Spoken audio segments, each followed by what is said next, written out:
é Jaqueline Lima Dourado, sou professora do curso de Comunicação Social da Universidade Federal do Piauí. Bom, nós vamos falar hoje sobre o Estado neoliberal. Para falarmos do Estado neoliberal, vamos lembrar primeiro da década de 70. Na virada entre a década de 70 e 80, o modelo econômico social até então vigente, que era marcado pela forte intervenção do Estado em praticamente todas as esferas da vida social, parecia ter se esgotado. A economia do mundo começava a sinalizar que algo não estava bem. Se vocês lembrarem bem, quem tem mais de 40 anos vai lembrar de 1972-73, da grande crise do petróleo, né? O mundo descobriu que o petróleo estava acabando. E isso também foi um grande desencadeador de crises, né? Então, o que se observava? Primeiro, a mão de obra estava mais cara e, como consequência, havia uma diminuição da margem de lucro das empresas. Segundo, consumia-se menos, logo o desemprego aumentou. 3. Havia muito capital especulativo. 4. A crise do estado de bem-estar social e de seus mecanismos de funcionamento. Lembrando, o estado de bem-estar social, ele vigorou depois da Segunda Grande Guerra Mundial, né, e que previa, né, a intervenção do Estado em diversos setores. 5. A crise fiscal do Estado capitalista e a necessária diminuição dos lucros e gastos públicos. Então, nós tínhamos todo um contexto, né, de problemas, né, e diante desses problemas, sempre que você tem problemas, as ideias mais criativas começam a surgir. Então, nesse contexto todo de crise, ressurgiram com força as ideias liberais. Vocês já viram em aulas anteriores o que foi o liberalismo, né? E essas ideias até então, até a década de 70, elas estavam adormecidas, né? Então, essas ideias elas surgiram como uma possível solução para reativar a economia e colocar novamente o mundo na rota do crescimento, né? Então, o renascimento desse ideal convencionou-se a chamar de neoliberalismo, né? O liberalismo mais o prefixo neo. E à frente deste novo cenário, nós tínhamos dois grandes líderes mundiais, né? Nós tínhamos a ministra britânica Margaret Thatcher e Ronald Reagan nos Estados Unidos, né? Eles dois começaram a implantar medidas que foi seguida por alguns outros países e depois por praticamente o mundo todo. Vale aqui lembrar alguns fatos ocorridos entre o final da década de 80 e o início da década de 90, né? Esses acontecimentos foram muito importantes. Primeiro, o fim da cortina de ferro, com a queda do Muro de Berlim. A cortina de ferro foi erguida logo após o final da Segunda Guerra Mundial, né, e dividiu o mundo entre comunistas e capitalistas, pode-se dizer, e deflagrou o que foi chamado de Guerra Fria. Com a queda do muro, surge um discurso sobre o fim do socialismo. Segundo, o fim da União Soviética com a desintegração das repúblicas e o surgimento de novos estados soberanos.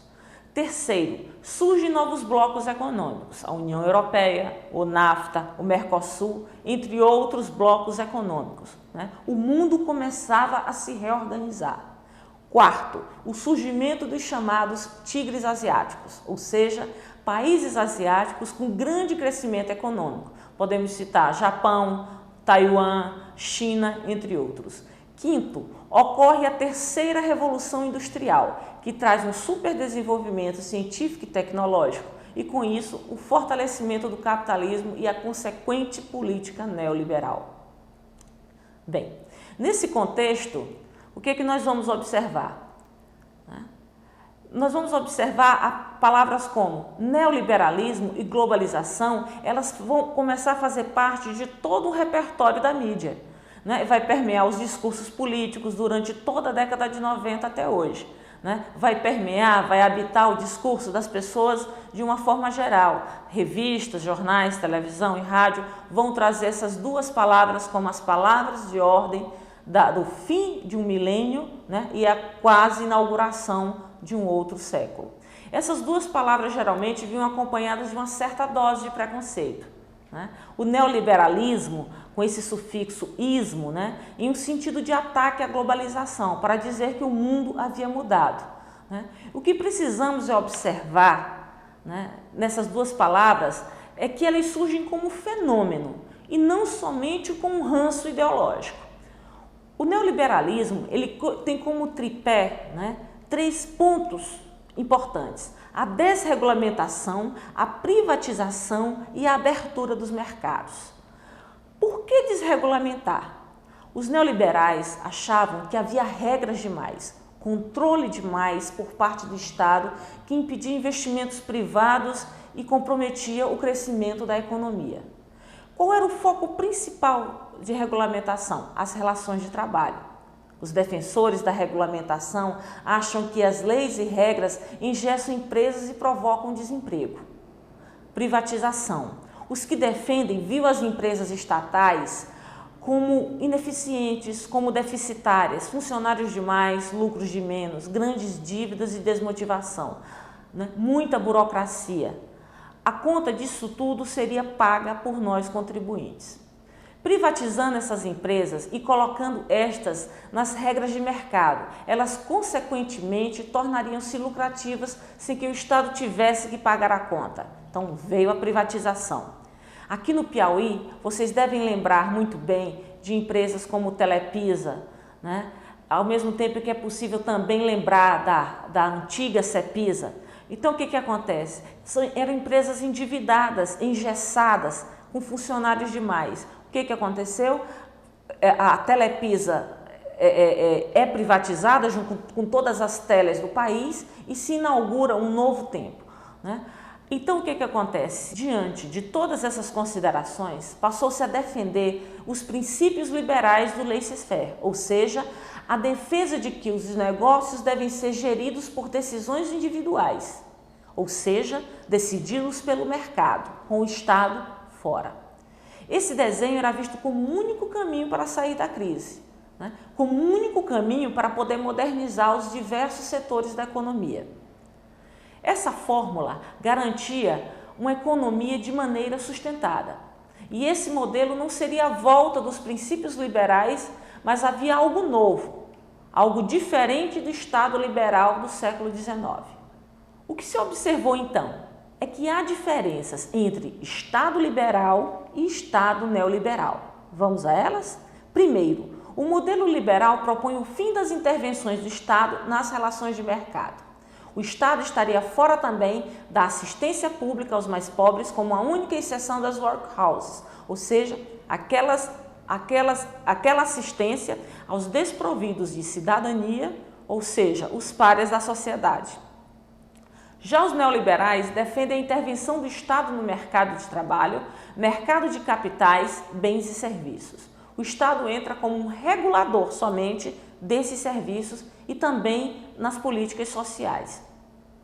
Um bom exemplo é que se você é um funcionário com carteira assinada de uma empresa privada, logo tem que obedecer às regras da CLT, tais como férias anuais, 13º salário, salário com base no mínimo exigido pelo Estado. Os neoliberais não criticam a regulação, mas o excesso exercido pelo Estado, né? A política neoliberal, por exemplo, prevê intervenções nas relações de trabalho. Já as políticas sociais se apresentavam como compensatórias, temporárias e focadas nos mais pobres. Algumas políticas sociais nós podemos citar. Primeiro, a transferência de renda, o seguro-desemprego, né, como algo temporário. Políticas sociais permanentes, como educação gratuita, saúde pública e formação profissional. Então, o Estado neoliberal é um ponto em que não cabe a nós julgarmos nesse momento, e sim observar. Nós não temos o devido distanciamento dos outros modelos econômicos anteriores, que a própria história nos faz julgar. Então, vamos observar, vamos ler mais sobre isso, procurar autores e, ao longo do tempo, veremos quem está com a razão.